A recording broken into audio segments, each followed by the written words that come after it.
Salut à tous, aujourd'hui retour chez moi parce que j'ai passé une semaine à Paris au carrefour de l'animation, enfin le carrefour du cinéma d'animation 2017 pour être précis. Le thème de l'édition de cette année c'était le Japon, mais j'ai pas pu voir grand film, enfin oui, parce que j'étais sur le stand avec TV Paint, parce que j'y étais en gros pour le travail. Ce qui fait que j'étais assis sur le stand tous les après-midi pour vous présenter le logiciel et vous montrer comment il fonctionne, et j'ai aussi pu faire quelques animations dont je vais vous parler un petit peu maintenant. Et juste avant de commencer sur l'animation, j'en profite pour vous dire que j'ai mené une conférence avec Peter Dodd, qui est le directeur de l'animation du film qui s'appelle Ethel et Ernest, qui est un film britannique. Et donc j'ai été amené à participer un petit peu à ça, à poser des questions pour qu'il puisse montrer comment se faisait le processus d'animation. Donc il y a un petit extrait là, ça n'a pas été filmé malheureusement, donc il n'y aura pas de choses en ligne là-dessus.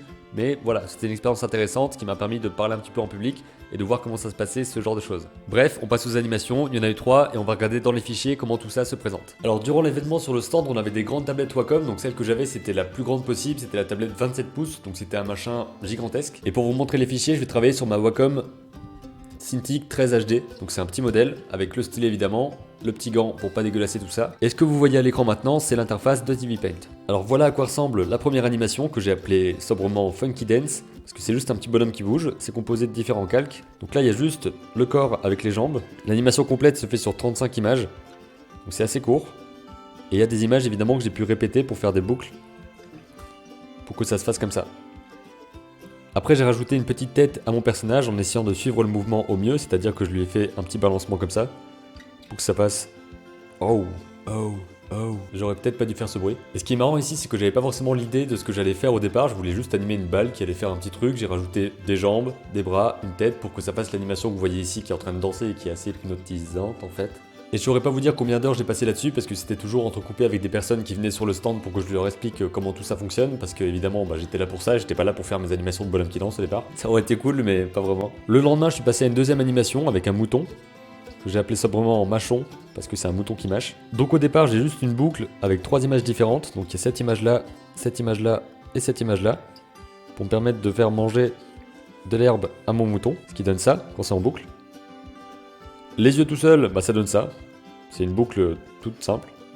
Et quand on met ça avec le mouton, évidemment, ça rend mieux. J'ai rajouté l'herbe. Normalement, j'aurais peut-être pas dû mettre l'herbe du fond et l'herbe qu'il est en train de manger en même temps.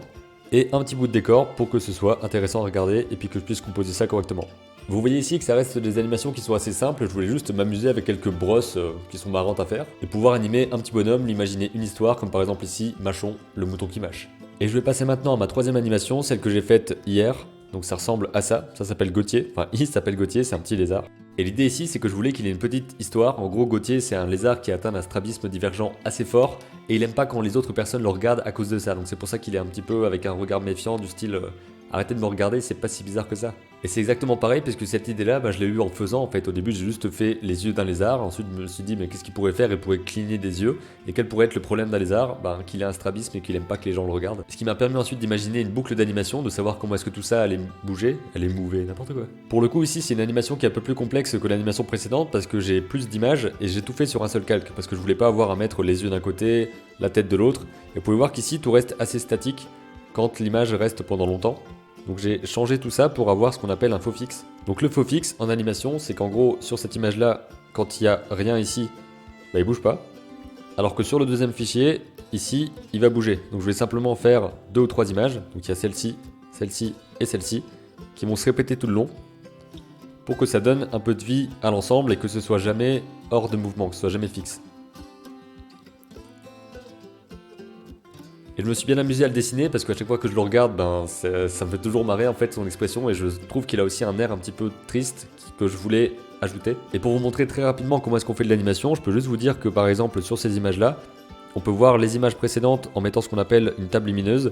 Donc grâce à ça, je peux voir l'image qui est avant, l'image qui est après et me caler correctement pour ensuite avec mes flèches venir bouger pour me permettre d'avoir mon animation correctement. Et pour vous montrer rapidement comment est-ce que je peux mettre en place une animation assez facilement, il suffit que je prenne un autre fichier, que je choisisse un crayon, donc n'importe lequel. Là, je vais trouver quelque chose avec pas mal de grains, ça va passer. Voilà, un truc comme ça. Donc en gros, je vais faire mon personnage comme ça. Donc là, c'est un peu un remake de Gauthier.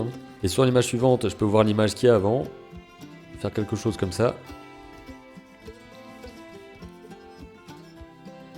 Pour tout simplement venir le faire bouger. Et c'est comme ça ensuite que je vais pouvoir définir le temps que dure chaque image. pour arriver à des animations. Donc là évidemment c'est dégueulasse parce que j'ai pas pris le temps de faire ça correctement, mais c'est exactement le principe que j'ai utilisé pour faire l'animation de Gauthier, qui je pense est mon préféré pour l'instant parce que il a un truc que j'ai réussi à insuffler à l'intérieur, j'ai l'impression, et puis je le trouve drôle, voilà. Voilà les quelques animations que j'ai réalisées pendant que j'étais au carrefour de l'animation cette semaine. Donc évidemment c'est pas censé être un tutoriel sur TV Paint, je vous montrerai je pense plus tard comment est-ce que je fais une animation vraiment étape par étape, et peut-être qu'il y aura une animation faite en live, pourquoi pas. Ça m'a fait plaisir d'être là-bas parce que j'ai pu voir un petit peu comment c'était de faire une conférence et d'être face à des gens, de répondre à des questions, ce genre de choses, et surtout j'ai pu voir aussi des gens qui essaient le logiciel en direct, donc ça m'a permis de savoir comment est-ce que les gens réagissaient et ce qui était... En fait, ma fin n'a pas de phrase, c'est beau ça. Si vous avez des questions relatives à l'animation, n'hésitez pas à les poser, je pourrais peut-être y répondre en vidéo avec les quelques connaissances que j'ai ou en testant des trucs. Il y en aura bien évidemment d'autres parce que je vais essayer d'en faire davantage et puis de m'amuser comme ça à faire des petites animations, des petits personnages et leur imaginer des histoires. N'hésitez pas à faire un tour sur mon Instagram, c'est là-dessus que je les posterai régulièrement. Je vous dis à très bientôt pour une prochaine vidéo et d'ici là comme d'habitude, créez vos images et racontez vos histoires.